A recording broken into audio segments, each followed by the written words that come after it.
আল্লাহুম্মা সাল্লি আলা সাইয়্যিদিনা মুহাম্মদ। আলহামদুলিল্লাহ।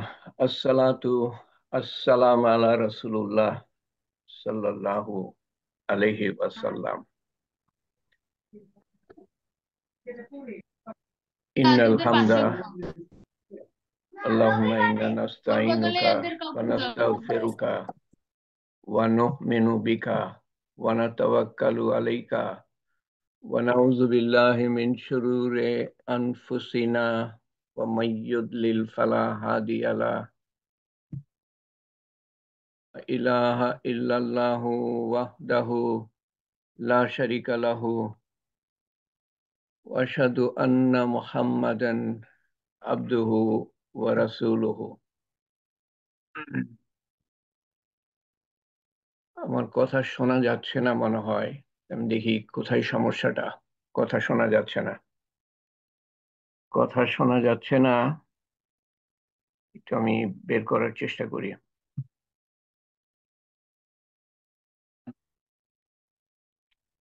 না, তো ঠিকই আছে।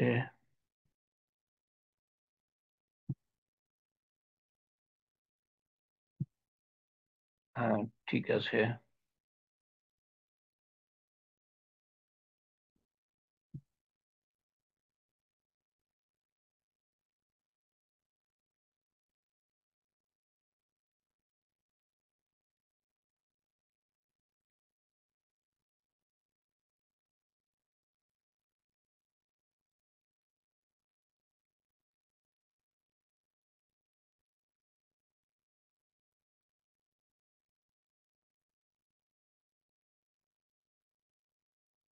আসসালামু আলাইকুম ওয়া রাহমাতুল্লাহ। এখন শোনা যাচ্ছে। আসসালামু আলাইকুম ওয়া রাহমাতুল্লাহি ওয়া বারাকাতুহু। নাহমাদুহু নুসাল্লি আলা রাসূলিল কারীম। আম্মা বাদ, ফাউযু বিল্লাহি মিনাশ শাইতানির রাজীম। বিসমিল্লাহির রহমানির রহিম। আলহামদুলিল্লাহ, আসসালাতু ওয়াসসালামু আলা রাসূলিল্লাহ। আল্লাহ তাআলার অশেষ মেহেরবানি, আল্লাহ তাআলা যে আমাদেরকে বিভিন্ন নিয়ামত দান করেছেন, তার জন্য তার কিছু আমরা বুঝি। বেশিরভাগ নিয়ামত সম্বন্ধে আমরা হয় জানি না, না হলে বুঝি না যে এটা আল্লাহ তাআলার নিয়ামত। আমার কথা শুনতে পাচ্ছেন আপনারা? কথা শুনতে পাচ্ছেন এখন? জি জি। কথা হ্যাঁ, না, শুনতে প্রথম পাচ্ছেন? থেকেই শুনতে পাচ্ছি। প্রথম থেকেই শুনতে পাচ্ছি। প্রথম থেকেই শোনা যাচ্ছে। আমি আপনাদের কথা শুনতে পাচ্ছি না। যদি কথা শুনতে পারেন তো একটা মেসেজ লেখেন, একটা মেসেজ লেখেন যে শুনতে পাচ্ছেন। ওকে, থ্যাংক ইউ। তো আল্লাহ তাআলার অনেক নিয়ামত আমরা আসলে সেটা অনুধাবন করতে পারি না, বুঝতে পারি না যেটা আল্লাহর নিয়ামত। কারণ ওগুলা নিয়ে আমাদের সচেতনতা নাই, সচেতন না। সমস্ত কিছু আল্লাহ তাআলার নিয়ামত, যেটা যেটা আমার জন্য আপনার আপনার মনে করেন অভাব অনটন যাচ্ছে, অভাব অনটন কোন রকমে চলে যাচ্ছে, এটাও কিন্তু আল্লাহ তাআলার অনেক বড় নিয়ামত। এজন্য যে এই যে কিছু কষ্ট পাচ্ছেন, আরো 10টা মানুষের মতো আপনি অঢেল ভোগ করতে পারছেন না, এটা আল্লাহ তাআলার অনেক বড় নিয়ামত। দুনিয়াতে না বুঝলেও, পার্থিব জগতে না বুঝলেও, চোখ বন্ধ হলে বুঝবেন এটা কত বড় নিয়ামত ছিল যে আল্লাহ তাআলা আপনাকে হিসাবের বাইরে দেন নাই। যাকে দিয়েছেন সে আটকা পড়বে, যেদিক থেকেই হোক। ধন দৌলত, টাকা পয়সা, ক্ষমতা, ডিগ্রি, খ্যাতি, পদবি, পাকড়াও হবে মানুষ। কিভাবে ব্যবহার করেছো এই নিয়াম, এই নিয়ামত দিয়েছি, কিভাবে ব্যবহার করেছো, কি করেছো তুমি? তো আল্লাহ শুকরিয়া আদায় করি সর্ব অবস্থায়, বিশেষ করে যখন আমরা বেশি পাই না তখন আরো বেশি করে নিয়ামত, আরো বেশি করে শুকরিয়া আদায় করি। শুকরিয়া আদায় করলে আল্লাহ তাআলা বাড়িয়ে দিবেন, সেটাও আবার কিন্তু আমাদের জন্য বিপজ্জনক।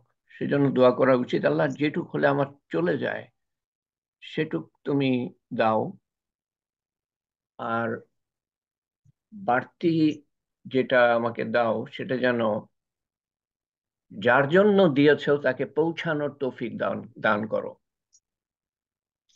আমাদেরকে যে আল্লাহ তাআলা দেন, কিছু আমাদের জন্য দেন, আর বাড়তি দিলে সেটা অন্য কারোর জন্য, সেখানে যেন পৌঁছে দেওয়ার তৌফিক দান করেন আল্লাহ তাআলা। তো আমরা আলোচনা করছিলাম আল্লাহ তাআলার সৃষ্টি বৈচিত্র্য সম্বন্ধে, পৃথিবীতে তার সৌন্দর্য, তার সূক্ষ্মতা, তার নিপুণতা।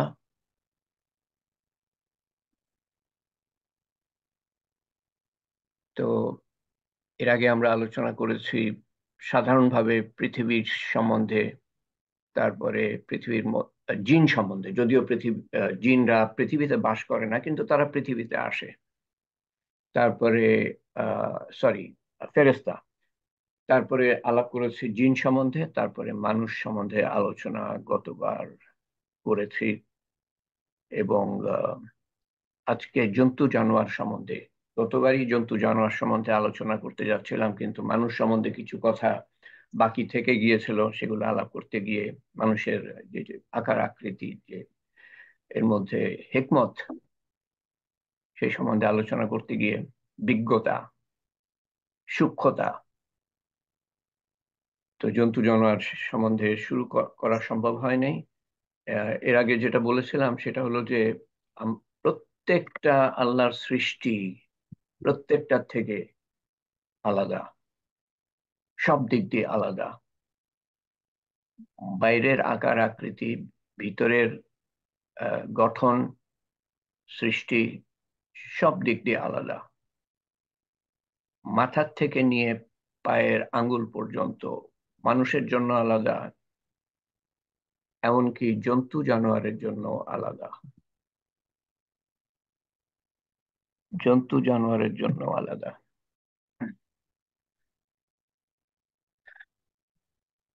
একটা বাঘ আর একটা বাঘের মতো অবিকল না, একটা বাঘ আর একটা বাঘের মতো একদম একই রকম দেখতে না।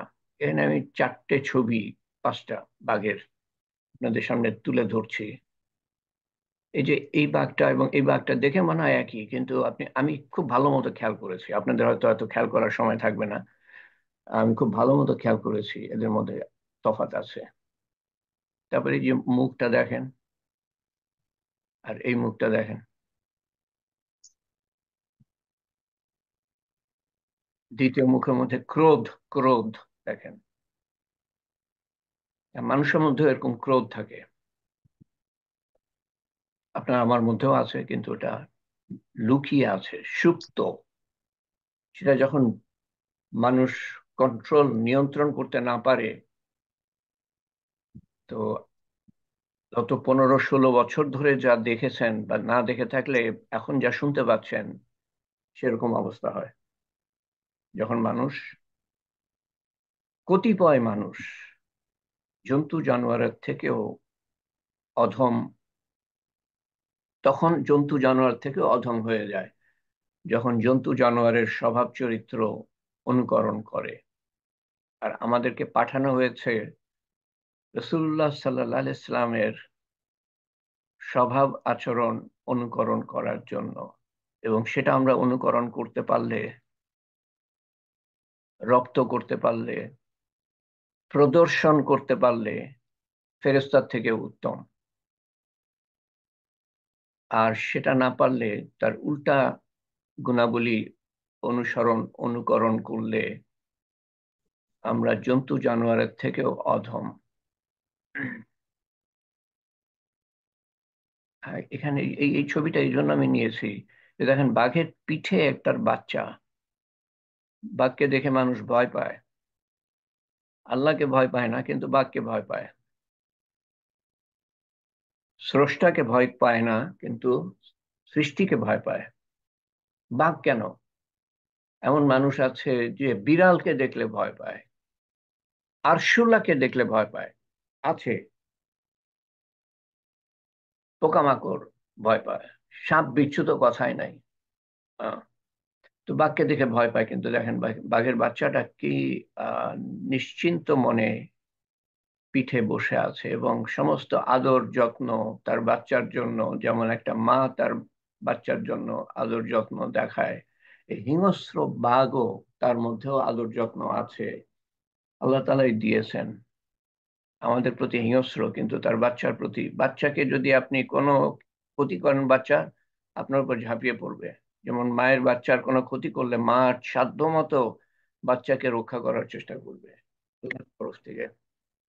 এবং এবং সেই সাথে এটাও বলি, বাঘের কথা বলেছি, সিংহ বলেন আর সমস্ত জন্তু জানোয়ার যত আছে, আহ, একটা সিংহ আর একটা সিংহের মতো না। এই সিংহ বলা হয় বনের রাজা, আর একটা সিংহর মতো না। কোনো দিক দিয়ে না, শরীরের কোনো অঙ্গের দিক দিয়ে না, মাথার থেকে পা পর্যন্ত আহ, রং আলাদা, দেখতে আলাদা, মুখের অবয়ব, মুখের চেহারা আলাদা। আহ, এবং কি অদ্ভুত সৃষ্টি দেখেন, আল্লাহ তাআলার অদ্ভুত সৃষ্টি এক একটা। তো পোকামাকড়ের বেলাও একই কথা খাটে। পোকামাকড়, ছোট্ট পোকামাকড়, সব মশা মাছি একই রকম মনে হয়, একই রকম না। আমাদের কাছে মনে হয়, কারণ আমরা অত সূক্ষ্মভাবে দেখতে পাই না। আগস্ট 2000, এই গেল বৈচিত্র্য সম্বন্ধে কিছু কথা, এবং সৌন্দর্য আপনারা দেখতে পেলেন, সূক্ষ্মতা আপনারা দেখতে পেলেন, যেটা আমি মুখে প্রকাশ করতে পারতাম না। একটা ছবি হাজারটা শব্দের থেকে বেশি প্রকাশ করে। আগস্ট 2024 পর্যন্ত 15 লাখের বেশি প্রাণীর প্রজাতি, বাঘের অনেক প্রজাতি আছে, সিংহের অনেক প্রজাতি আছে, পিঁপড়ের অনেক প্রজাতি আছে, মশার অনেক প্রজাতি আছে। তো এরকম প্রজাতি ধরলে বাঘের মনে করেন আহ 5,000 প্রজাতি বা 2,000 প্রজাতি, সিংহের হয়তো 2,000 প্রজাতি, এইভাবে আর কি যোগ করতে করতে 15 লাখের বেশি প্রাণীর প্রজাতি তালিকাভুক্ত করা হয়েছে। এটা এটা এই না যে আন্দাজ করা হয়েছে, তালিকাভুক্ত। বিজ্ঞানীরা যারা এগুলা নিয়ে গবেষণা করে, তারা তালিকাভুক্ত লিস্ট তৈরি করেছে। 15 লাখের বেশি প্রাণীর প্রজাতি তালিকাভুক্ত, যার মধ্যে প্রায় 10.5 লাখ, 10.5 লাখ কীট পতঙ্গ। 10.5 লাখ হলো কীট পতঙ্গ। কিছু কীট পতঙ্গের নমুনা আপনাদের দেখাবো। 65,000 মেরুদণ্ডী, মানুষের মতো মেরুদণ্ড যাদের আছে, এবং 85,000 শামুক। শামুক, বিশেষজ্ঞদের অনুমান, এখানে অনুমানের কথা বলছি, 15 লাখ হলো যেটা লিপিবদ্ধ করা, তালিকাভুক্ত। বিশেষজ্ঞদের অনুমান হলো যে 30 লাখ থেকে 10 কোটি পর্যন্ত প্রাণীর প্রজাতি আছে। কেউ কেউ মনে করেন, কোন কোন বিশেষজ্ঞ মনে করেন যে 100 কোটির বেশি প্রাণীর প্রজাতি আছে। 100 কোটি, এখানে 10 কোটি বলা আছে, এটা হয়তো হতে পারে যে এর 10 গুণ বেশি শুধু পৃথিবীতে। এটা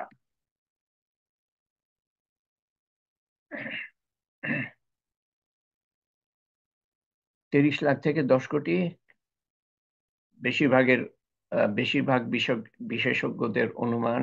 আর কেউ কেউ অনুমান করেন যে 100 কোটি প্রজাতির পশু পাখি কীট পতঙ্গ আছে।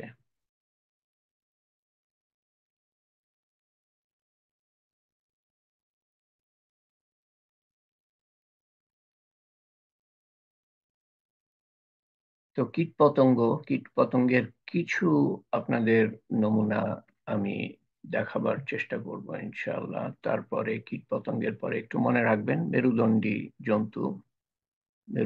জন্তু এবং তারপরে হলো শামুক দেখালে পরে তখন আমার আর লেকচারের প্রয়োজন পড়বে না। প্রথমে হলো কীট পতঙ্গ, দেখি আমি খুঁজে পাই কিনা।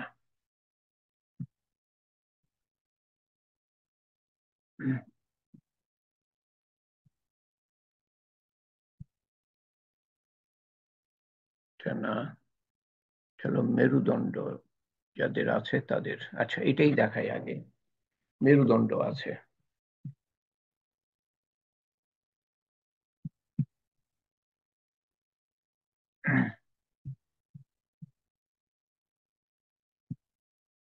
প্রায় 4 মিনিটের ভিডিও।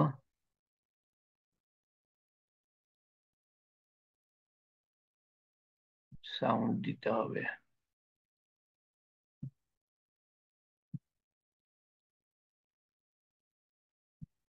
সাউন্ড কি হলো? সাউন্ড তো আছে।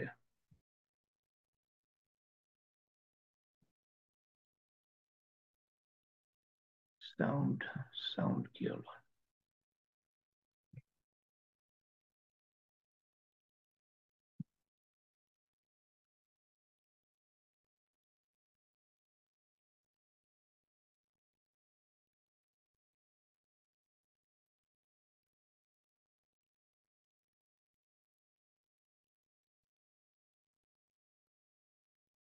সাউন্ডটা কোথায়?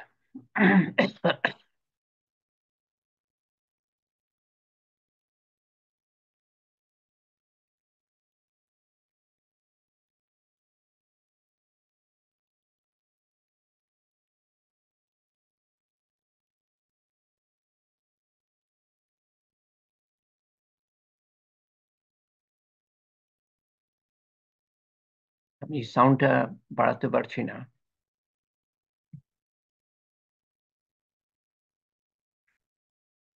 এগুলো সব মেরুদণ্ড সহ যেসব প্রাণী, কিছু প্রাণীর উদাহরণ এখানে আছে। বিভিন্ন ধরনের, বিভিন্ন গঠন, বিভিন্ন রঙের, এবং প্রত্যেকটাই একই প্রাণী, একই ধরনের প্রাণী। একটা একটা উট অন্য উটের থেকে আলাদা, তার প্রত্যেকটা অঙ্গ প্রত্যঙ্গ আলাদা। এর আগেরটা আগেরটার মধ্যে মেরুদণ্ড নাই।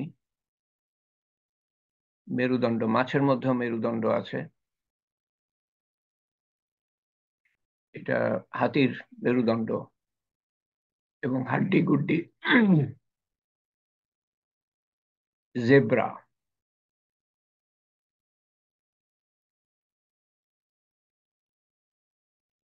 এই সবকটার নামও আমি বলতে পারবো না বাংলাতে। এটা হলো শিয়ালের, সম্ভবত শিয়াল। 3টে অংশ দেখাচ্ছে শরীরে। মাছ, এটা ভাল্লুক মনে হয়, পাখি।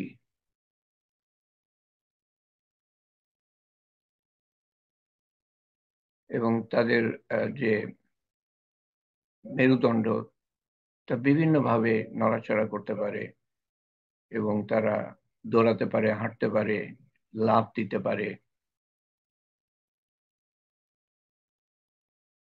সবাই অবশ্যই উঠতে পারে না পাখি ছাড়া, এবং কিছু কিছু পাখি অনেক উপরে উঠতে পারে। পাখি সম্বন্ধে আমরা পরে আলোচনা করব। মেরুদণ্ডের 5টা ভাগের কথা বলছে এখানে।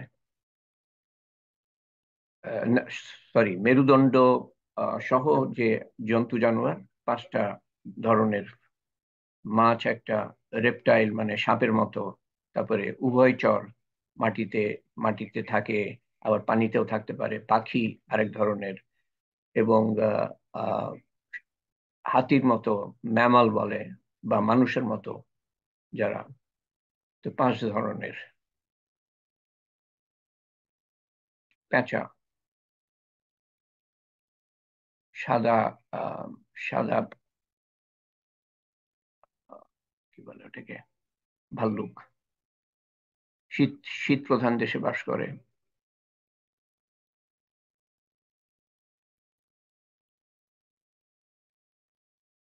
তার যে স্কেলিটন বা হাড্ডিগুড্ডি সেটা সম্বন্ধে বলছে 3টে ভাগ: মাথা, শরীর এবং পা, এবং বিভিন্নভাবে তারা চলাফেরা করে, হামাগুড়ি থেকে নিয়ে ওড়া পর্যন্ত। তারা গাছে চড়তে পারে কেউ কেউ, যেমন বাঁদর। তো এখানে শেষ,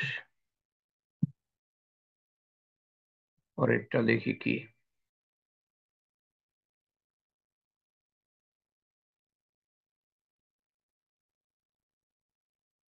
আচ্ছা, এটা পরে দেখাবো। হ্যাঁ, এটা এখনই দেখাই, এখনই দেখানো উচিত। সেটা হলো যে মেরুদণ্ড সহ একটা জন্তু, তার নাম হলো বাঘ। তো সেই বাঘের একটা প্রজাতি হলো চিতা। চিতা কেমন দৌড়াতে পারে সেটা দেখাচ্ছে এখানে, এবং 40 সেকেন্ডের ভিডিও। ঘন্টায় কত মাইল? ঘন্টায় 50 মাইল মতো, বা 80 কিলোমিটার দৌড়াতে পারে। এবং এই দৌড়ের মধ্যে যে সৌন্দর্য সেটা দেখেন, একটা হলো যে স্পিড, আরেক হলো যে সৌন্দর্য, এবং কিভাবে সমস্ত শরীরটার মুভমেন্ট এই দৌড়ের সাথে।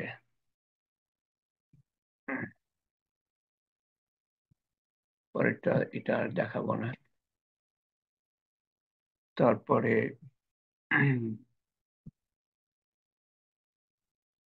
পরেরটা হলো কোনটা,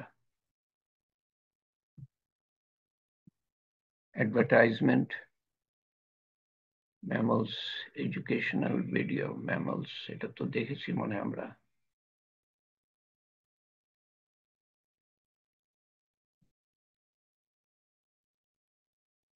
এটা দেখেছি, মানে অ্যামেজিং। আচ্ছা, এটা মানে আলাদা একটা, কিন্তু কতক্ষণ, অনেকক্ষণ। বিভিন্ন ধরনের জন্তু জানোয়ার আমি একটু ফরওয়ার্ড করছি, আরো অন্যান্য ধরনের, সবই মেরুদণ্ড সহ।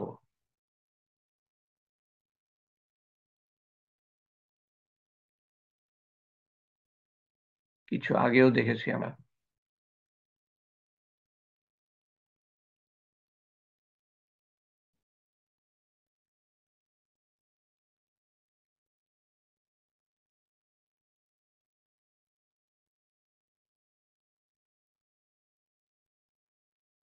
সিংহ, বাঘ,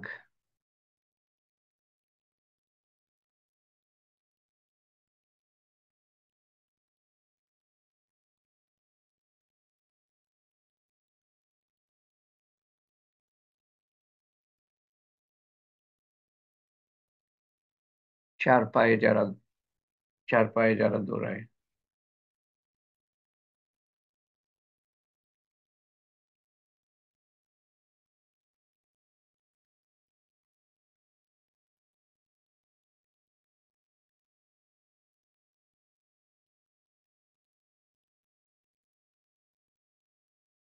সবচেয়ে সুন্দর মেরুদণ্ড সহ জন্তু হলো মানুষ।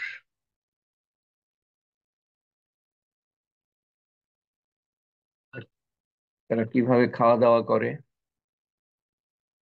কেউ ঘাস খায়,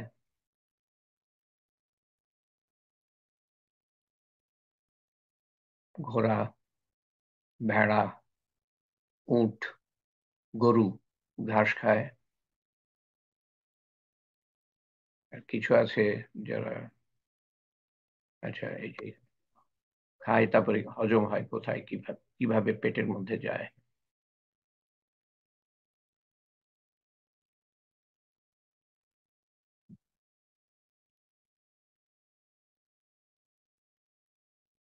আর কিছু আছে যারা মাংস খায়,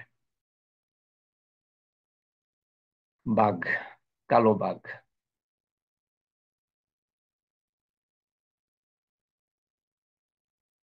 কিছু আছে যারা পোকামাকড় খায়, কিছু মাংসও খায়, আবার গাছপালাও খায়, লতা পাতাও খায়। আমরা যেমন লতা পাতাও খাই এবং মাংসও খাই।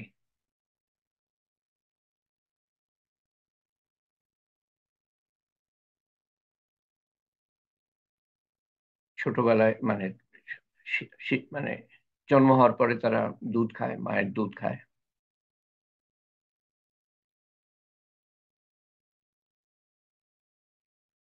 কিছু গাছপালা খায়।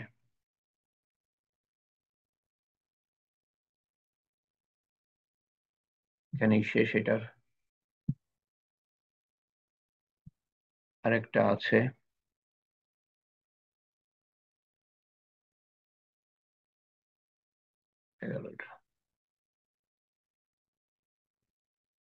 কি হলো, স্প্রিন্টার্স, ইনক্রেডিবল অ্যানিমাল।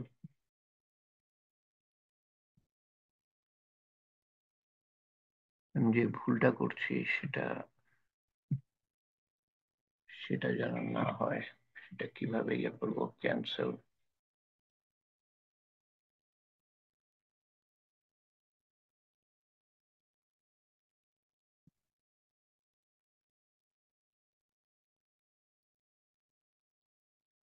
এই যে এটা হলো আরেকটা পোকামাকড়।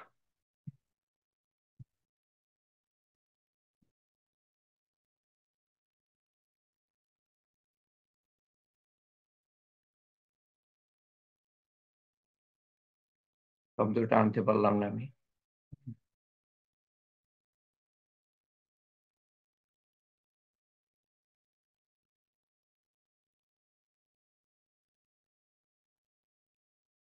পোকামাকড়,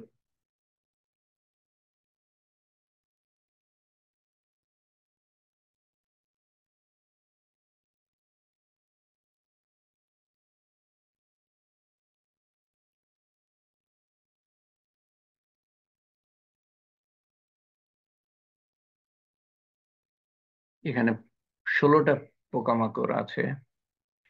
এক হলো প্রজাপতি,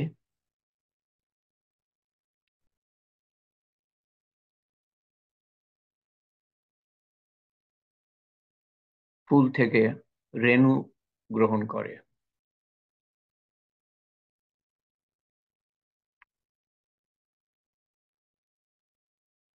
পিঁপড়ে, পিঁপড়া, তাদের অদ্ভুত কাহিনী। এই পোকা মানে এর আগে যেটা দেখলাম আমরা, তাদেরও অদ্ভুত কাহিনী আছে। পোকামাকড়েরও অদ্ভুত কাহিনী আছে। তারা কলোনিতে একত্রে বাস করে, কলোনিতে। না, আমি টিকিট দিয়ে আমার তিন মধ্যে ওখানে নম্বর, জিজ্ঞেস করো তো, আমি যদি মৌমাছির টিকিট আমার মধ্যে কিনে রাখি তাহলে সম্বন্ধে সমস্যা অদ্ভুত কি? ঘটনা আছে, অদ্ভুত কাহিনী, না, এবং আল্লাহ তাআলা কিছু তার বর্ণনা আমাদের করেছেন। সমস্যা লাগবে না, যে আমরা আমাদের মতো করে যাবো, ওরা একটা আমাদের রিসিভ করে সূরার ইয়ে করে নামই দিবে। হলো মৌমাছি, নাহাল। তারাও একসাথে বাস করে কলোনির মধ্যে। 4 নম্বর হলো বিটল, বিটল, গোবরে পোকা, গোবরে পোকা মাটিতে বাস করে পিঁপড়ার মতো।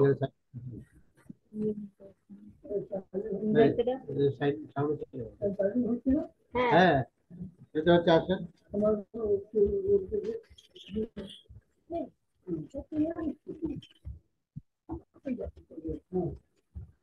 মশা,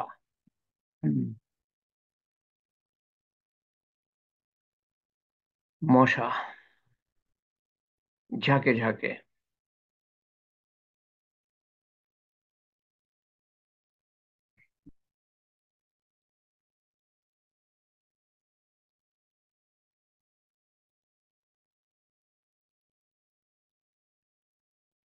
এটা হলো গোয়াল, গোয়াল বা কীট। রং দেখেন কোত্থেকে আসলো। রঙের যে মিশ্রণ, আল্লাহ তাআলা যে রঙের মিক্সচার, কম্বিনেশন যে করেন না, অদ্ভুত। মাছি, কত ধরনের মাছি আছে দুনিয়াতে।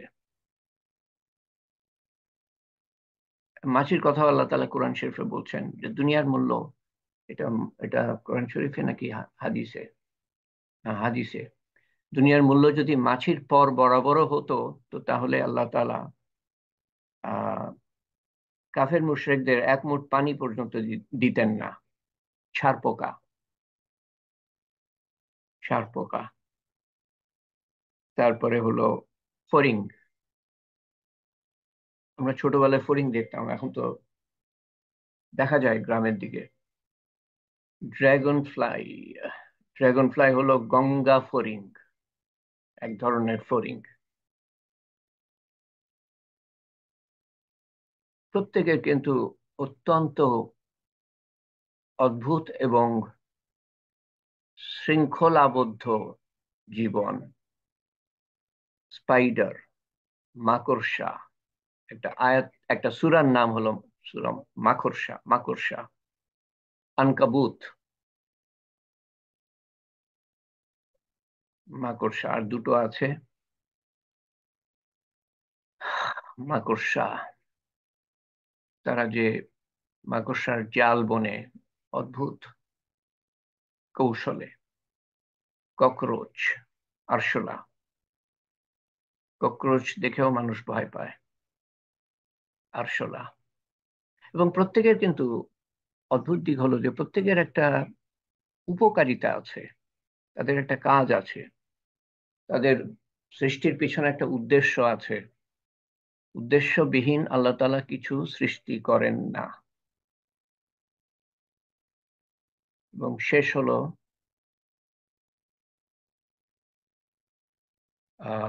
পারি না, আরো আছে, টার্মাইট, উই পোকা, উই পোকা, শতপদী, শতপদী মানে অনেক পা, অনেক পা, শতপদী, অনেক পা, শখানিক পা, অত না যদিও, কারো বেশি কারো কম।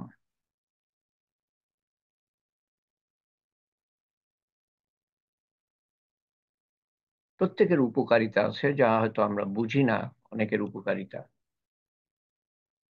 সেই হিসাবে মশারও উপকারিতা আছে, তারা যে এমন এমন কাজ করে আমাদের উপকারের জন্য, যে আমরা বুঝতেও পারি না।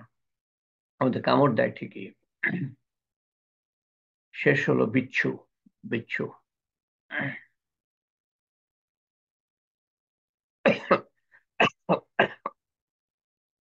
ওর অপকারিতাও আছে। সাপের যেমন অপকারিতা, কিন্তু সাপের যে বিষ, সেটা মানুষের জন্য উপকারী। এবং সাপ এমন জন্তু জানোয়ারকে খায় যেগুলো আমাদের জন্য ক্ষতিকর আবার।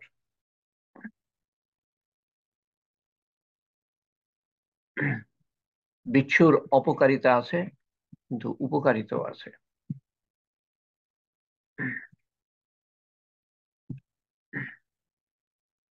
এই কটাই দেখাতে চাচ্ছিলাম জন্তু জানোয়ারের মধ্যে। কিন্তু যেমনটা বললাম আমি, যে যে জন্তু জানোয়ারের যে প্রজাতি আছে, এটা আমাদের ধ্যান ধারণার বাইরে। প্রজাতি, প্রজাতির মধ্যে 15 লাখের বেশি প্রজাতি লিপিবদ্ধ করা, 15 লাখের বেশি লিপিবদ্ধ করা, তালিকাভুক্ত করা বৈজ্ঞানিকদের দ্বারা। তারা এগুলোর সম্বন্ধে সম্বন্ধে আহ আহ অনুসন্ধান করে দেখেছে, রিসার্চ করে দেখেছে।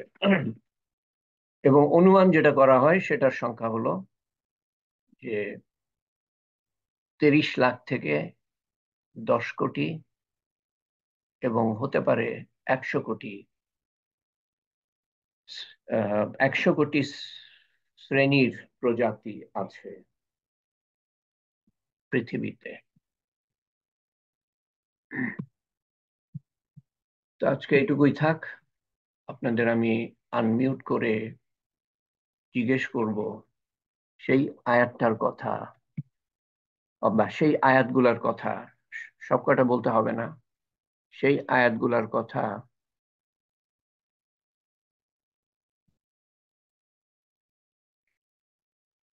সেই আয়াতগুলোর কথা জিজ্ঞেস করব, যেগুলোর সম্বন্ধে আমি গতবার জিজ্ঞেস করেছিলাম, কিন্তু সে সম্বন্ধে আমরা আলোচনা করতে পারি নাই পরে। কারণ একটু একটু বন্ধ করে দিই, এটা বন্ধ করে দিই, এটা বন্ধ করে দিই, শব্দ হচ্ছে। তো আনমিউট, আনমিউট। তার মধ্যে কোনটা কোনটা আপনাদের মনে দাগ কেটেছে? হ্যাঁ, আনমিউট আনমিউট করার অনুমতি আছে, আপনি আনমিউট করে উত্তর দিবেন। যে বিভিন্ন আয়াত যা পোস্ট করেছিলাম আজাব সম্বন্ধে, আল্লাহ তাআলা আজাব কেন দেন, বিপদ আপদ কেন দেন, বিপদ আপদের একটা কারণ আছে, আল্লাহ তাআলা আমাদের পরীক্ষা করতে চান বিপদ আপদ দিয়ে, অসুখ বিসুখ দিয়ে, রোগ শোক দিয়ে। আর আজাব হলো যেটা শাস্তি স্বরূপ, এবং আজাবের মধ্যে পড়লে আখেরাতের শাস্তি কমবে। একটা লোক বা একটা একটা জাতি, একটা গোষ্ঠী, আহ তারা আল্লাহর হুকুম অমান্য করছে, কিন্তু তাদের আজাব হলো না পৃথিবীতে, তাদের আখেরাতে হবে, তখন পুরাপুরি পুরা আজাব আখেরাতে হবে। আর যার দুনিয়াতে আজাব হয়ে যায়, তাদের আখেরাতে আজাবটা কম হবে।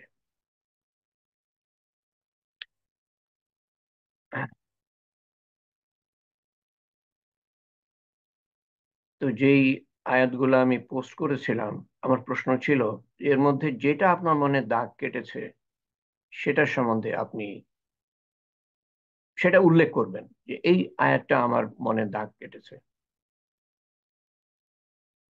আনমিউট করে উত্তর দিবেন।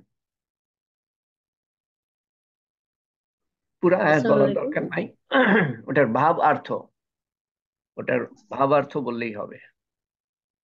আসসালামু আলাইকুম ভাই। আপনাদের কথা আমি শুনতে পাচ্ছি না কেন? কোনো একটা সমস্যা হয়েছে, কিছু একটা সমস্যা হয়েছে, আমাকে আবার বন্ধ করে আবার আসতে হবে। তার মানে আজকেও আমি জিজ্ঞেস করতে পারছি না আপনাদেরকে, আজকেও জিজ্ঞেস করতে পারছি না।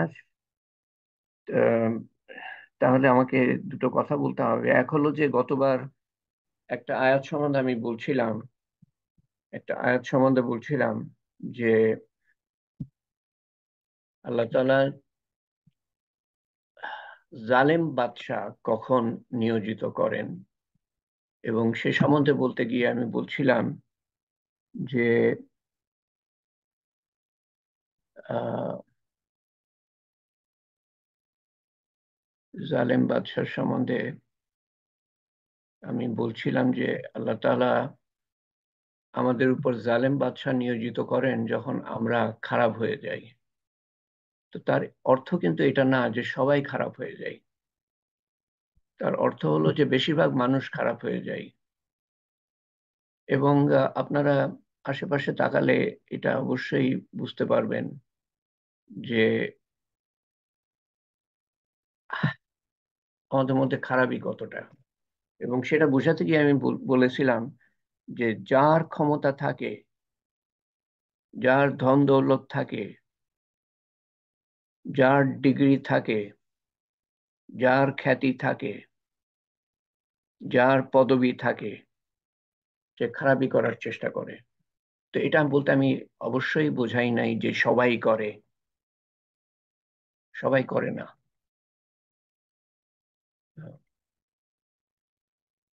যখন বেশিরভাগ মানুষ খারাপিতে চলে যায়, তখন আল্লাহ তাআলা কিছু মানুষের বাকি মানুষকে শাস্তি দেওয়ার জন্য কিছু মানুষকে আল্লাহ তাআলা ক্ষমতা দেন বাকিদেরকে শায়েস্তা করার জন্য। কিছু মানুষকে আল্লাহ তাআলা ক্ষমতা দেন,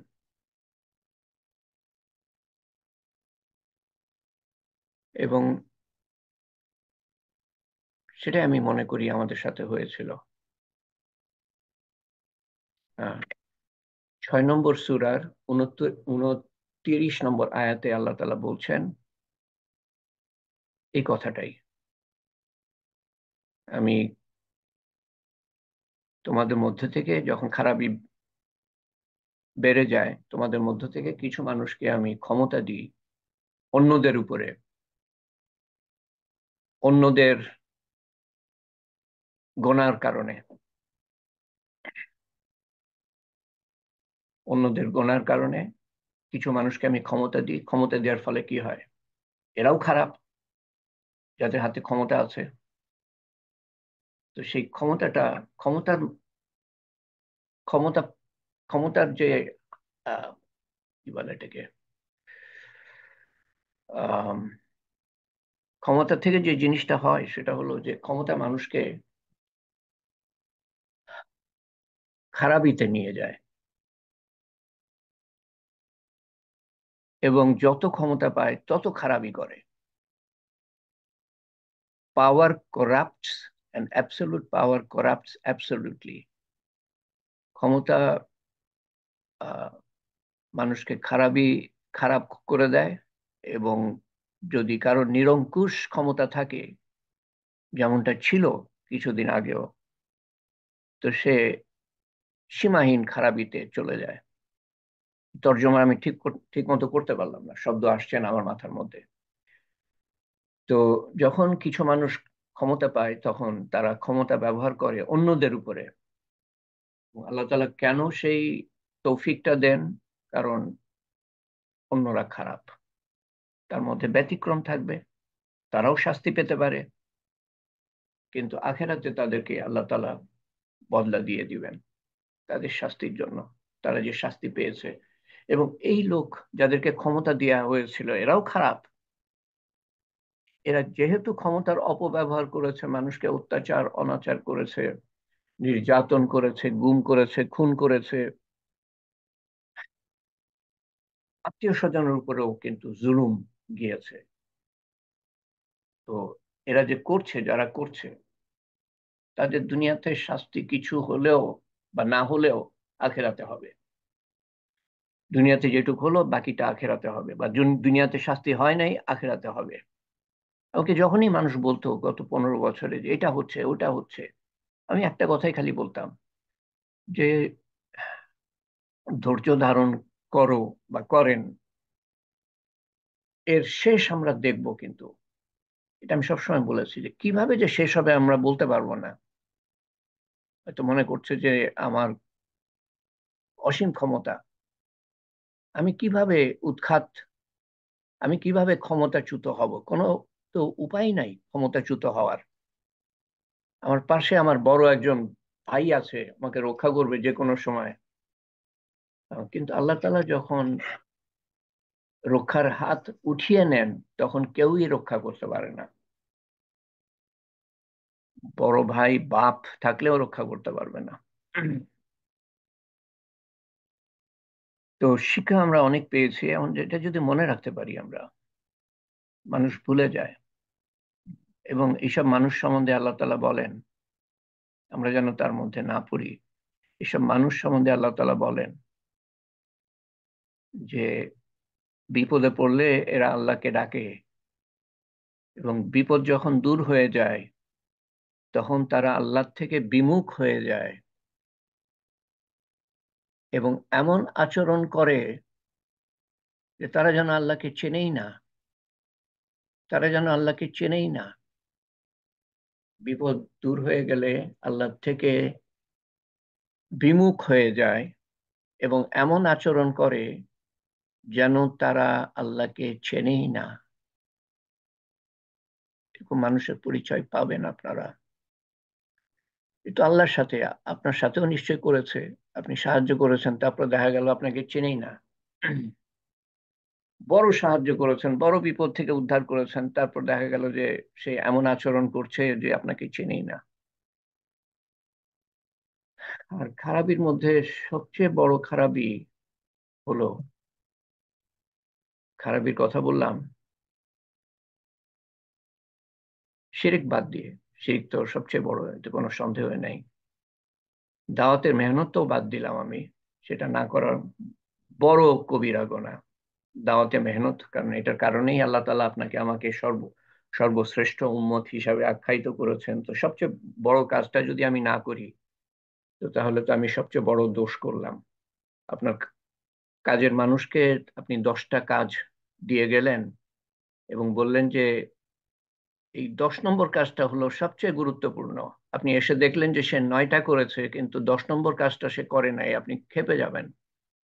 বা একটা কাজ যেটা গুরুত্বপূর্ণ না সেটা করে নাই, তবুও ক্ষেপে যাবেন আপনি। আমরা 10টা, এই 10টার মধ্যে 9টাই করি না, এবং যেটা সবচেয়ে গুরুত্বপূর্ণ সেটাও করি না, তারপর আল্লাহ তাআলা আমাদেরকে সহ্য করে যান। তো এগুলা বাদ দেওয়ার পরেও যেটা আমি মনে করি বড় আমাদের আহ গোনা, সেটা হলো যে আমরা, বড় গোনা হবে, এইভাবে আমি বলি, বড় গোনা হবে যদি আমরা অন্যায় করি, ন্যায় বিচার না করি। ন্যায় পরায়ণতা, ন্যায় বিচার মানে যেটা কোর্ট কাচারিতে হয় শুধু সেটা না, কিন্তু আল্লাহর হুকুম অমান্য করা হলো অন্যায় করা। মানুষের প্রতি দায় দায়িত্ব পালন না করাও হলো অন্যায় করা। মানুষকে জুলুম করা হলো অন্যায় করা। নিজের প্রতি দায় দায়িত্ব পালন না করাও হলো অন্যায় করা। আর নিজের প্রতি দায়িত্ব, আল্লাহর প্রতি দায়িত্ব, মানুষের প্রতি দায়িত্ব। তো 3 ধরনের ন্যায় বিচার, একটা হলো নিজের প্রতি, একটা হলো আল্লাহর প্রতি, একটা হলো মানুষের প্রতি। তো যে জাতি অন্যায় করবে সেই জাতি সম্মান পাবে না, উন্নতি করতে পারবে না। ঘুষ ঘুষ খাওয়া অন্যায়, ঘুষ দেওয়া অন্যায়, চুরি চামারি অন্যায়, প্রত্যেকটা গোনা হলো অন্যায়, প্রত্যেকটা গোনা। সেটা নিজের সাথে হোক, আল্লাহর প্রতি হোক, আল্লাহর হুকুম অমান্য, বান্দার প্রতি দায় দায়িত্ব পালন করলাম না, প্রত্যেকটাই হলো গোনা বা অন্যায়। গোনা মানেই অন্যায়, গোনা এবং অন্যায়ের মধ্যে তফাৎ নাই। গোনা করা মানে হলো আমি অন্যায় করলাম, শুধু কোর্ট কাচারির ব্যাপার না, সেটা এক ধরনের আহ, আহ, ন্যায়পরায়ণতা, সেটাও নাই আমাদের মধ্যে। কোর্ট কাচারিতেও খারাপই, যত মিথ্যা সাক্ষী, বানানো কেস, ইত্যাদি ইত্যাদি। তো যে জাতির মধ্যে ন্যায় ন্যায় বিচার নাই, ন্যায় পরায়ণতা নাই, এবং ন্যায় পরায়ণতা বলতে কি বোঝায় তা বললাম। আমি আরেকটা কথা বলি ন্যায় পরায়ণতার সম্বন্ধে, যে যেই জিনিসটা যেখানে থাকা উচিত সেখানে রাখা, যেই মানুষটা যেখানে থাকা উচিত সেখানে তাকে মানে সেখানে তাকে জায়গা দেয়া, পদবি দেয়া। এই ব্যাপারে কত অন্যায় হয়েছে আপনি চিন্তা করেন, প্রত্যেকটা ক্ষেত্রে অন্যায়। প্রত্যেকটা যখন নিয়োগ দেওয়া হয়, আমার মানুষ, আমার আহ, পছন্দের মানুষ, আমার আমার ভাগিনা, আমার আমার দলের মানুষ, তাকে আমি আমি নিয়োগ দিব, অন্যায়। তো প্রত্যেকটা জিনিস যেখানে থাকা উচিত সেখানে রাখা হলো ন্যায়। প্রত্যেকটা মানুষকে যেখানে রাখা উচিত সেখানে রাখা হলো ন্যায়। আমি নিজের জন্যও সেটা চাইবো না যেটা আমার প্রাপ্য না, নিজের জন্যও চাইবো না, অন্যের জন্য তো চাইবোই না। আমার আমার আত্মীয় হোক, স্বজন হোক, যাই হোক, সে যদি যোগ্য না হয়, তাকে যদি আমি নিয়োগ দিই, তার জন্য আমি সুপারিশ করি, তার মানে আরেকজন যে যোগ্য, সে কিন্তু ওই পদটা পাচ্ছে না, ওই চাকরিটা পাচ্ছে না। আমি অন্যায় করছি, যে যোগ্য সে পাচ্ছে না, আমি সুপারিশ করলাম বা আমি কাউকে দিয়ে সুপারিশ করলাম, অন্যায়ভাবে কাউকে চাকরি আমরা নিয়ে দিলাম, অন্যায়। এটার মাসুল দিতে হবে একদিন। আল্লাহ তাআলা মাফ করেন আমাদেরকে, হেদায়েত করেন। তো তো ন্যায়পরায়ণতা, ন্যায় বিচার 1 নম্বর। 2 নম্বর হলো যে সৎ, সততা, অনেস্টি। উল্টা হলো ধোঁকা দেয়া, খাবারের সাথে সংমিশ্রণ, প্রত্যেক, এবং ব্যবসার মধ্যে ধোঁকা দেয়া, আচার আচরণের মধ্যে ধোঁকা, কথাবার্তার মধ্যে ধোঁকা। 2 নম্বর হলো, এবং যে ধোঁকা দেয় সে আমার উম্মতের মধ্যে না, রাসূলুল্লাহ সাল্লাল্লাহু আলাইহি সাল্লাম বলেন। যে ধোকা দিল সে আমার উম্মতের খাতায় নামই লেখায় নাই। তো ন্যায় বিচার, ন্যায়পরায়ণ, সততা, সততা, অনেস্টি, আর 3 নম্বর হলো সত্যবাদিতা, ট্রুথফুলনেস, সত্যি কথা বলা, সত্য সাক্ষ্য দেয়া। সেই সাক্ষ্য যদি আমার নিজের বিরুদ্ধেও দিতে হয় তো নিজের বিরুদ্ধেও আমি সাক্ষ্য দিব। পিতামাতার বিরুদ্ধেও যদি সাক্ষ্য দিতে হয় তো সেটা হুকুম করছেন আল্লাহ তাআলা, হুকুম। নিজের বিরুদ্ধে সাক্ষী দাও, পিতামাতার বিরুদ্ধে সাক্ষী দাও, আত্মীয় স্বজনের বিরুদ্ধে সাক্ষী দাও যদি দিতে হয়। সত্যবাদিতা, মুসলমান মিথ্যা বলতে পারে না। জেনা করতে পারে না, এটা করা উচিত না, মহাপাপ, কিন্তু রিপোর্ট তাড়না আছে, করে ফেলতে পারে। একটা মুসলমান জেনা করে ফেলতে পারে, তবে তওবা করতে হবে, গোনাহ হবে, বড় গোনাহ হবে। আম, মুসলমান আরেকটা কি ছিল, জেনা করতে পারে, আহ, মুসলমান চুরি করতে পারে, রিপোর্ট তাড়না আছে, ক্ষুধা আছে, চুরি করা মহাপাপ, করে ফেলতে পারে। আহ, মুসলমান জেনা করতে পারে, চুরি করতে পারে। আরেকটা হলো যে মুসলমান কি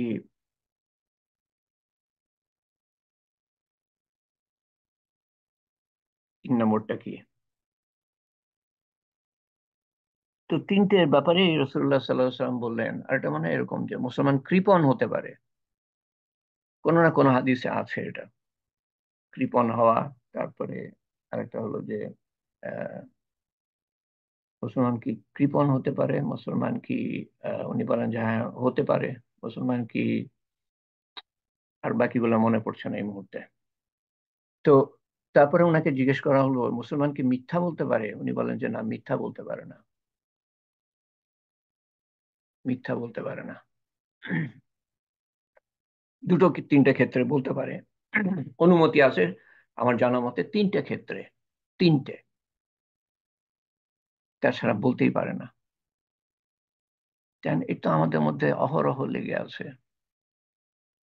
কত মানুষের কত মিথ্যা সাক্ষ্যে কত মানুষ জেলখানার মধ্যে আহ অসহায় জীবন কাটাচ্ছে, কষ্টের মধ্যে, আত্মীয় স্বজনরা কষ্টের মধ্যে আছে, সবাই জানে যে এটা মিথ্যা সাক্ষীর জন্য, কিন্তু জেল খাটছে। তো এই দেশের উন্নতি হবে কি করে যেখানে অন্যায়, অবিচার, যেখানে ধোঁকাবাজি, যেখানে মিথ্যাচার। তো এই কথাটা বলে শেষ করি আজকের জন্য। আহ 3টে ক্ষেত্রে মিথ্যা বলা যেতে পারে। সেটা হলো যে দুজনের মধ্যে ঝগড়া বিবাদ, তাদের মধ্যে মিল মহব্বত ছিল, তো তাদের মিল করার জন্য আমি মিথ্যা বলতে পারি।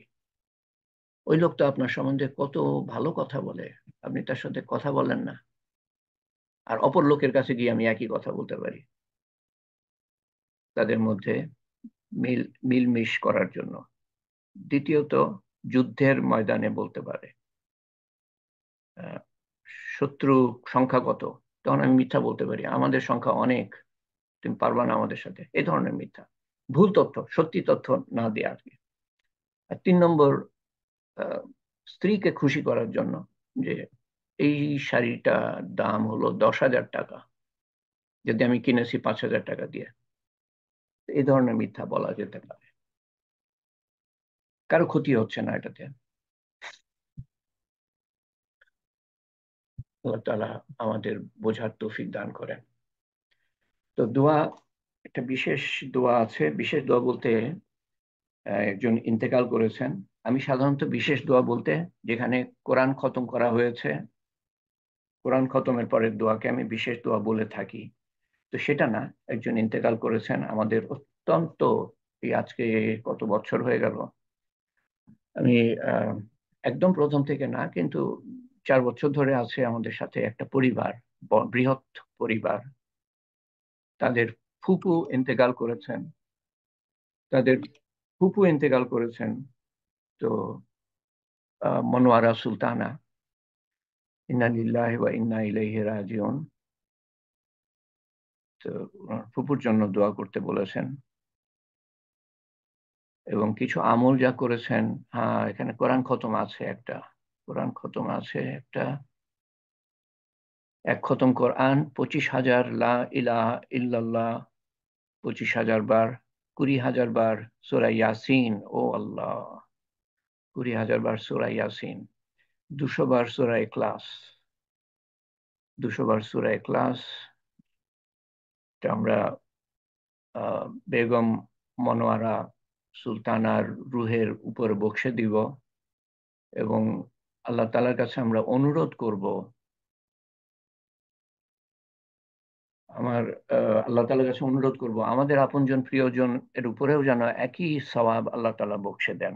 এবং সেই সাথে আমরা বকশে দিব এই যে তালিমের হালকার যে সওয়াব, এই সওয়াবটা বুঝতে হলে একটা হাদিসের দিকে আমরা তাকাই। সেখানে বলা আছে যে যদি তুমি এক অধ্যায় এলেম শিক্ষা করো, যেটা হয়তো 5 মিনিট লাগে, সূরা ইখলাস একটা অধ্যায়, সূরা ইখলাসের অর্থ শিখতে 5 মিনিট 10 মিনিট লাগবে, তো তার থেকে আমরা হয়তো 6-7 গুণ বেশি সময় দিয়েছি। হাদিসটা কি বলছে? যে এক অধ্যায় এলেম শিক্ষা করলে 1000 রাকাত নফল নামাজ পড়ার থেকে উত্তম। কত উত্তম সেটা বলা হয় নাই। এক অধ্যায় এলেম শিখতে 5 মিনিট 10 মিনিট লাগে, তার থেকে আমরা 5-6 গুণ বেশি সময় দিয়েছি। আল্লাহ তাআলা কি সওয়াব দেবেন সেটা আল্লাহ তাআলাই জানেন, এখানে আমরা হিসাব করে বলতে পারবো না যে এই তালিমের হালকার বদলে আমরা এত সওয়াব আশা করতে পারি, সেটা বলা মুশকিল। যেটাই দেন আল্লাহ তাআলা প্রচুর দিবেন, আমাদের আহ আমাদের বোঝার বাইরে দিবেন আল্লাহ তাআলা। তো সেটাও আমরা বকশে দিব। আর আমরা যে ব্যক্তিগত আমল করেছি সেটাও আল্লাহর কাছে আমরা দোয়া করব, আল্লাহ তাআলা কবুল করেন, সমস্ত কিছু বকশে দিব। শুধু বেগম মনোয়ারা সুলতানার রুহের উপরে না, আল্লাহ তাআলা এরকম মেহেরবান যে একই সওয়াব আল্লাহ তাআলা সবার উপরে বকশে দিতে পারেন। আমাদের সবার আত্মীয় স্বজন যারা দুনিয়া থেকে চলে গিয়েছে সবার উপর বকশে দিতে পারেন, আল্লাহ তাআলা চাইলে পারে। আমরা সেভাবে দোয়া করবো ইনশাল্লাহ। আর আমি দোয়া চাই আপনাদের কাছে ওয়াহিদা বানুর জন্য, মোহাম্মদ নজরুল ইসলামের জন্য, সালেহা বেগমের জন্য, জনাব নাসির আহমেদের জন্য, আরিফিন আহমেদের জন্য, এনামুল হক সাহেবের জন্য, আসিফ কুরেশি এবং মামুন কুরেশির বোনের জন্য, যার সার্জারি হওয়ার কথা, হয়ে গিয়েছে মনে হয়, এবং বকুল আমাদের নিয়মিত অংশগ্রহণকারী শফিউল হক অসুস্থ, তাকে আল্লাহ তাআলা সম্পূর্ণ সুস্থ করে দেন। শাওয়ানা শাওয়ানা তাসনিম কে আল্লাহ তাআলা সম্পূর্ণ সুস্থ করে দেন। এবং আরো যারা অসুস্থ আছেন বা যাদের মনের আশা আকাঙ্ক্ষা পুরা হয় নাই, বা বা তারা বিপদ আপদের মধ্যে আছে, আমার জানার মধ্যে সাদিয়া আফরিন, তানজির ভুইয়া, শরীফুদ্দিন আহমেদ পিকু, এদের এদের বিপদ আপদ আল্লাহ তাআলা দূর করে দেন, সহজ করে দেন জীবন। সূরা ফাতিহা, হ্যাঁ, আরেকটা আমল আমরা করব এবং বসিয়ে দিব আমাদের তরফ থেকে আমাদের আত্মীয় স্বজনের জন্য, যেটা কেউ ইন্তেকাল করলে আমি সাধারণত অনুরোধ করে থাকি, সূরা ফাতিহা একবার পড়ি এবং সূরা ইখলাস 3 বার পড়ি, এবং তাতে সবাই আমাদের সব আত্মীয় স্বজন, মৃত আত্মীয় স্বজন, তারা তারা লাভবান হবেন। আউযু বিল্লাহি মিনাশ শাইতানির রাজিম, বিসমিল্লাহির রহমানির রহিম, আলহামদুলিল্লাহি রাব্বিল আলামিন, আর রহমানির রহিম, মালিকি ইয়াউমিদ্দিন, إياك نعبد وإياك نستعين، اهدنا الصراط المستقيم، صراط الذين أنعمت عليهم غير المغضوب عليهم ولا الضالين، آمين। بسم الله الرحمن الرحيم، قل هو الله أحد الله الصمد لم يلد ولم يولد ولم يكن له كفوا أحد، بسم الله الرحمن الرحيم، قل هو الله أحد الله الصمد لم يلد ولم يولد ولم يكن له كفوا أحد، بسم الله الرحمن الرحيم، قل هو الله أحد الله الصمد لم يلد ولم يولد ولم يكن له كفوا أحد। আবার আমি অনুরোধ করছি যে আপনাদের নাম যদি না নিয়ে থাকি, আপনি অসুস্থ, এতে কিছুই মনে করবেন না, আল্লাহ তাআলা জানেন, কারণ আমি দোয়া ওইভাবে করব যাতে করে আপনার আপনার অবস্থাটাও আল্লাহ তাআলা তার তার বিবেচনার মধ্যে নেন। আপনার মনের মধ্যে যা আছে সেটাও আল্লাহ তাআলা বিবেচনার মধ্যে নেন, এবং আপনার মনের মধ্যে কোনো অসুস্থ আত্মীয় স্বজন আছে বা বিপদগ্রস্ত আত্মীয় স্বজন আছে, তার জন্য আমরা দোয়া করব। তো কোনো এ ব্যাপারে কোনো কোনো আহ, চিন্তা করবেন না। আল্লাহুম্মা আমিন। আল্লাহুম্মা সাল্লি আলা সাইয়্যিদিনা মুহাম্মদ। সুবহান রাব্বিয়াল আলিয়্যিল আলাল ওয়াহাব। اللهم أنت ربي لا إله إلا أنت عليك. اللهم أنت ربي لا إله إلا أنت. أنت خلقتني أنا عبدك وأنا على عهدك ووعدك ما استطعت. أعوذ بك من شر ما صنعت. أبو لك بنعمتك علي، أبو لك بذنبي فاغفر لي، فإنه لا يغفر الذنوب إلا أنت. اللهم أسألك من خير ما سألك منه نبيك محمد صلى الله عليه وسلم، ونعوذ بك من شر ما استعاذك منه نبيك محمد صلى الله عليه وسلم. أنت المستعان وعليك البلاغ، ولا حول ولا قوة إلا بالله العلي العظيم. ربنا آتنا في الدنيا حسنة وفي الآخرة حسنة وقنا عذاب النار. ربنا لا ربنا إننا سمعنا منادي ينادي للإيمان أن آمنوا بربكم فآمنا. ربنا فاغفر لنا ذنوبنا وكفر عنا سيئاتنا وتوفنا مع الأبرار. ربنا وآتنا ما وعدتنا على رسلك ولا تخزنا يوم القيامة إنك لا تخلف الميعاد.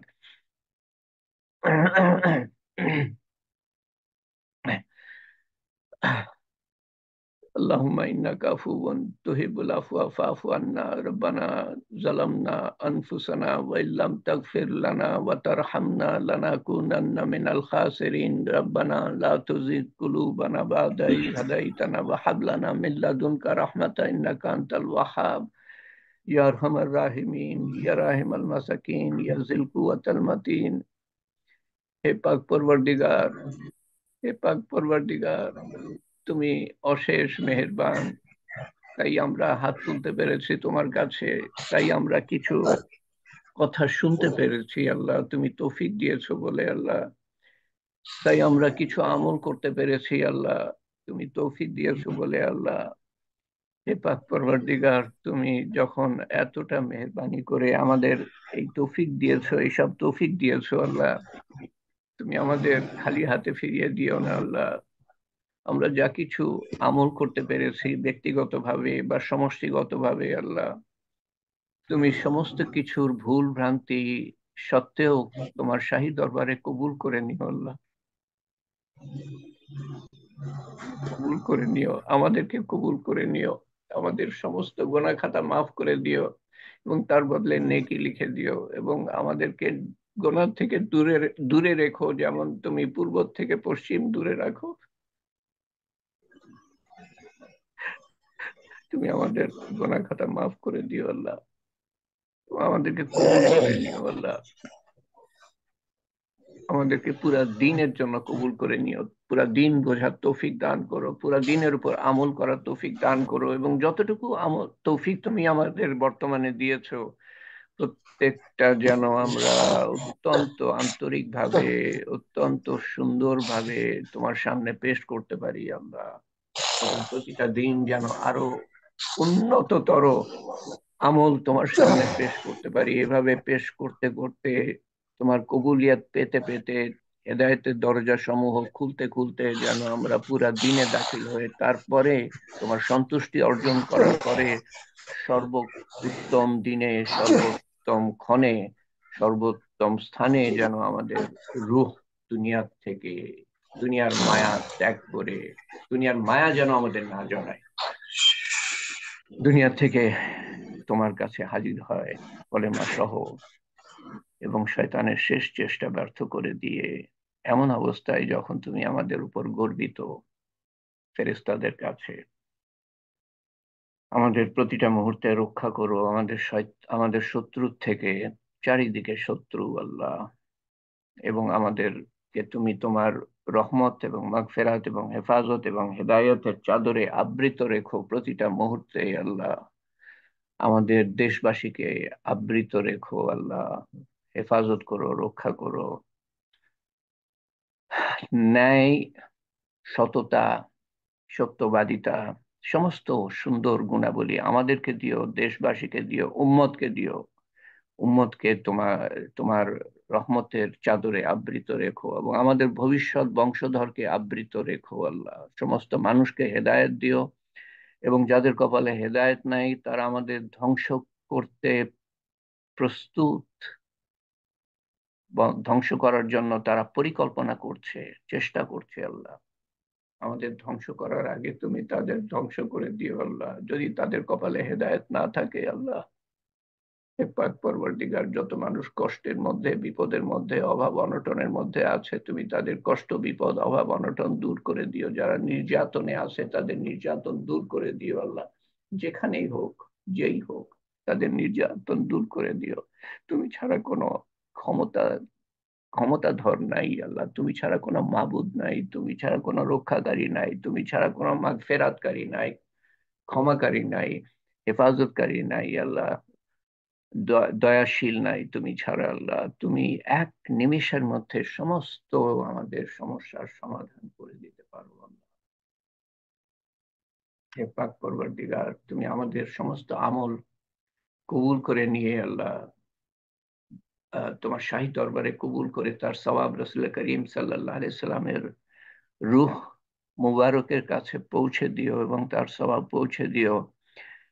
মনোয়ারা সুলতানা, বেগম মনোয়ারা সুলতানা, যিনি তোমার কাছে তোমার কাছে তোমার তোমার তত্ত্বাবধানে, সরাসরি তত্ত্বাবধানে, আমরা সবসময় তোমার তত্ত্বাবধানে দুনিয়ার দুনিয়ার মায়া ত্যাগ করে তোমার কাছে তার হাজিরা পেশ করেছে আল্লাহ। তুমি তার প্রতি সদয় হয়েও আল্লাহ তার গোনা খাতা মাফ করে দিও আল্লাহ। তার জন্য যা কিছু আমল করা হয়েছে, আমরা যা কিছু আমল করলাম, তার রুহের কাছে পৌঁছে দিও আল্লাহ।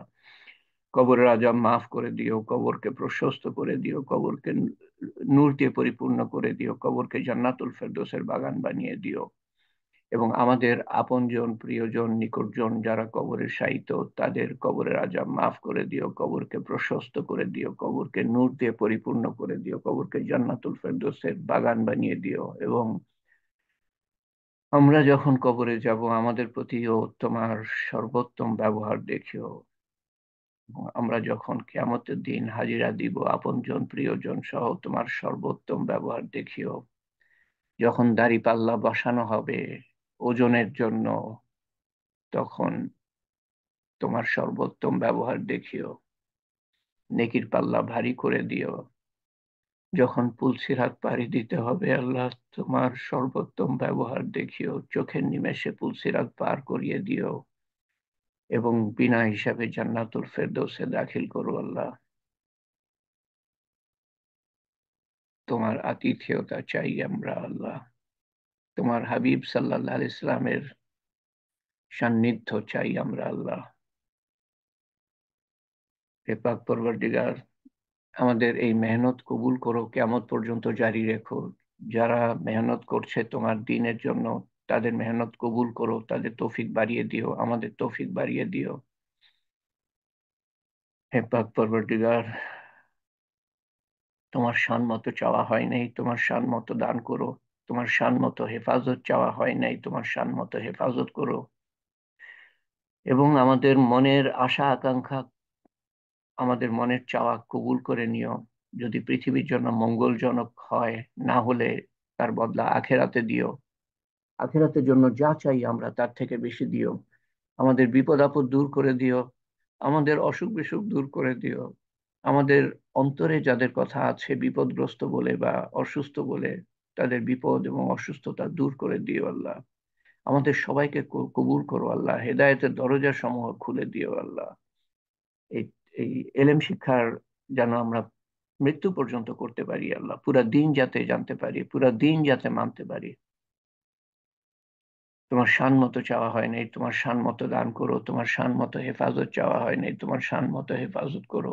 ইয়া কাজিউল হাজাত। या राफिय दरजात, या हलाल अल मुश्किलात, या मुजीबुद दावत, बिरहमतिका नस्तगीस, या अव्वल अल अव्वलीन, या आखिर अल आखिरीन, या अकरम अल अकरमीन, या अरहम अर राहिमीन, या राहिम अल मसाकीन, या ज़िल कुव्वतिल मतीन। रब्बना तक़ब्बल मिन्ना इन्नका अंतस समीउल अलीम व तुब अलैना इन्नका अंतत तव्वाबुर रहीम। सुब्हान रब्बिका रब्बिल इज़्ज़ति अम्मा यसिफून व सलामुन अलल मुरसलीन वल्हम्दुलिल्लाहि रब्बिल आलमीन। वहद ला इलाहा इल्लल्लाहु मुहम्मद रसूलुल्लाह सल्लल्लाहु अलैहि वसल्लम। आमीन या रब्बिल आलमीन।